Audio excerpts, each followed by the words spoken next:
అన్న ఇప్పుడే బచ్చామల్లి సినిమా చూసిన, నాకైతే పర్లేదు అనిపించింది. ఫస్ట్ హాఫ్ అయితే కొంచెం ల్యాగ్ ఉంది, కానీ సెకండ్ హాఫ్ మాత్రం చింపిసి పెట్టిండు. హీరో యాక్టింగ్ అయితే అల్టిమేట్ ఉంది. ఓవరాల్గా స్టోరీ విషయానికి వస్తే, స్టోరీ ఏంటంటే అంటే తండ్రి చేసిన చిన్న తప్పు వల్ల, చిన్నది కాదు పెద్ద ఘటన చేసిండాడు, అది ఓవర్ నచ్చవి. కానీ అయితే ఆ తప్పు వల్ల కొడుకు కూడా ఇన్ఫ్లుయెన్స్ అయ్యి చెడు మార్గంలో పోవడం అనేది స్టోరీ. కానీ డైరెక్టర్ ఒకటి మంచిగా రాసిన స్టోరీ ఏంటంటే, అంటే జీవితంలోకి ఒక వ్యక్తి చెడిపోతుంటే జీవితంలోకి అమ్మాయి వచ్చి మారుస్తుంది అనేది మూర్ఖత్వం మూర్ఖత్వం. ఎందుకంటే ఒక వ్యక్తి మారాలంటే వాళ్ళలోనే మార్పు మొదలవ్వాలి, కానీ ఎవడో వచ్చి మారుస్తాడు, అమ్మాయి వస్తుంది, ఆంటీలు వచ్చి మారుస్తాడు అనేది మాత్రం రాంగ్ అన్న. టు బీ ఫ్రాంక్ చెప్తున్నా, అట్లా అయితే జరగదు. ఎందుకంటే లాస్ట్కి ఏం చేసిండు తెలుసా, హీరోని చంపేసిండు. అంటే ఒక క్యారెక్టర్ని మళ్ళీ అసలు ఆ ట్విస్ట్ మాత్రం మామూలుగా లేదన్న, మస్తు అనిపించింది. అంటే ఒక వ్యక్తిని వాడే మారాలి తప్ప ఎవరు మార్చలేడు, అది మాత్రం గుర్తుపెట్టుకోరు. మాస్ గెటప్ అయితే చింపిసి పెట్టేదన్న. అంటే ఒక కొత్త క్యారెక్టరైజేషన్ ని బయటికి తెచ్చిరు, ఓ నటుని ముందు తీసుకొచ్చిందన్న. మంచిగా క్లైమాక్స్ సీన్ మాత్రం బాగుందన్న. ఫస్ట్ హాఫ్ అయితే ల్యాగ్ ఉంది, యావరేజ్ ఆడుతుంది. ఎందుకంటే తెలుగు ఆడియన్స్ కొంచెం జీర్ణించుకోలేదు, మన వల్ల కాదు. హీరోయిన్ నచ్చుడు, హీరో నచ్చుడు అంటే మనతో కాదు. సో తమిళ్లో నడుస్తుంది, ఫ్యామిలీ ఆడియన్స్ చూడొచ్చు అన్న. ఎందుకంటే హరితేజ గారిది, ప్రవీణ్ గారిది యాక్టింగ్ బాగుంది అలా. అంటే బాండింగ్ ఒక వైఫ్ అండ్ హస్బెండ్ కాంబినేషన్ లా మస్తు అనిపించింది వాళ్ళిద్దరు. హీరోయిన్ లవ్ కంటే వాళ్ళ అటాక్ బాగా అనిపించింది నాకు. సూపర్ అన్న, అద్భుతంగా చేశారు. మంచి పిక్చరు, తప్పకుండా బ్లాక్ బస్టర్ అవుతుందని ప్రతి ఒక్కరు కూడా కుటుంబ సమేతంగా చూసి, ఒక టెంపర్మెంట్ ఉంటే మనిషికి ఎలా అధపాతానికి వెళ్ళిపోతాడో, ఎంత భ్రష్టత అయిపోతాడో అనేది విషయాన్ని డైరెక్టర్ గారు చాలా బాగా చెప్పారు. నరేష్ గారు ఒక వెరైటీగా రేంజ్ బాగుంది. ఇదివరకు ఆయన చేసిన వాటికన్నా ఇప్పుడు మంచి పాత్రను చాలా అద్భుతంగా పోషించారు. డైరెక్టర్ టచెస్ చాలా బాగున్నాయి, మంచి టచెస్ ఇచ్చారు సార్.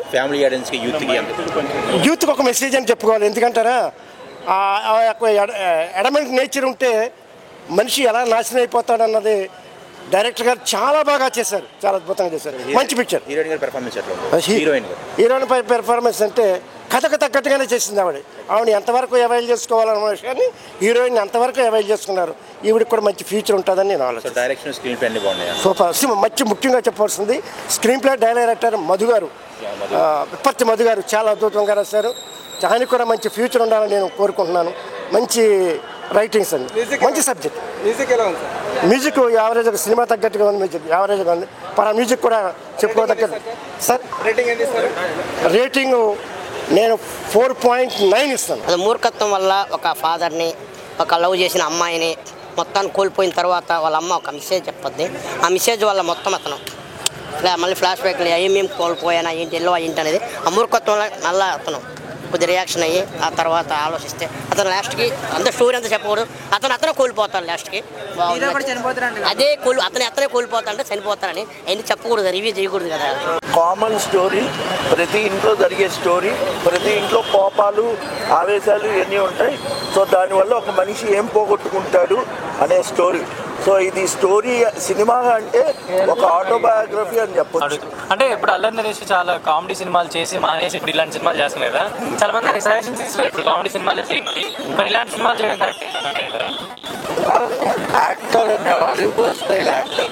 ఇప్పుడు ఒకటి అట్లా అయితే ఇప్పుడు మామూలుగా అల్లు అర్జున్ అంత మాసు పుష్ప చేశాడు, అదంతా చేశాడు.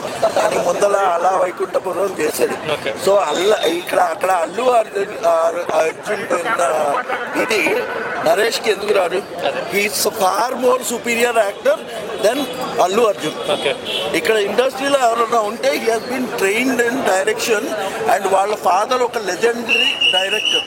సో ఇది గ్రౌండ్ నుంచి వచ్చాడు. సో ఇప్పుడు ఒక యాక్టర్ అనేవాడికి స్టీరియో టైప్ పెట్టకూడదు, ఇతను ఇట్లానే చేస్తారు. యాక్టింగ్ అంతా బాగానే ఉందన్న. అంటే ఒక క్యారెక్టరైజేషన్, అంటే అల్లరి నరేష్ గారి క్యారెక్టరైజేషన్ మాత్రం కొంచెం కొత్తగా ఉంది. సినిమా కంటెంట్ మాత్రం ఒక తండ్రి చేసిన తప్పు వల్ల ఆ వ్యక్తి కొడుకు కూడా అదే చెడు దారిలోకే ఎంచుకుంటాడు. కానీ అది మాత్రం కరెక్ట్ కాదన్న. ఎందుకంటే సినిమా ఓవరాల్గా ఏం చెప్పాలనుకుంటుండే అంటే చెడు వ్యసనాలు ఏదైనా సరే ఆ వ్యక్తిలోనే ఉంటుంది. మార్పు అనేది ఆ వ్యక్తిలోనే మొదలవ్వాలి. ఏదో ఒక అమ్మాయి వచ్చి మార్చేస్తుంది అంటే మాత్రం అది కరెక్టే కాదు. ఎందుకంటే సినిమా చూసిన వాళ్ళకి అర్థమవుతుంది, సినిమా లాస్ట్కి హీరోయిన్ చనిపోతుంది అంటే అర్థమైంది ఏంది, ఏదో అమ్మాయి వచ్చి మారుస్తా అనుకుంటారు కానీ అమ్మాయి కూడా మార్చలేదు. యాక్టింగ్ బాగుంది, చాలా బాగుంది సినిమా. అంటే ఆ నేటివిటీ తగ్గట్టు ఉందా అంటే ఉంది జర ఫస్ట్ హాఫ్ బాగానే ఉంటుంది సినిమా, సెకండ్ హాఫ్ లాస్ట్లో జర క్లైమాక్స్ జర ఎమోషనల్ ఉంది. మరి అంటే చాలా రోజు నుంచి అల్లరి నరేష్ కూడా హిట్ లేదు కదా, మరి సినిమా బాగుంది, యాక్టింగ్ అల్లరి నరేష్ చింపేసింది.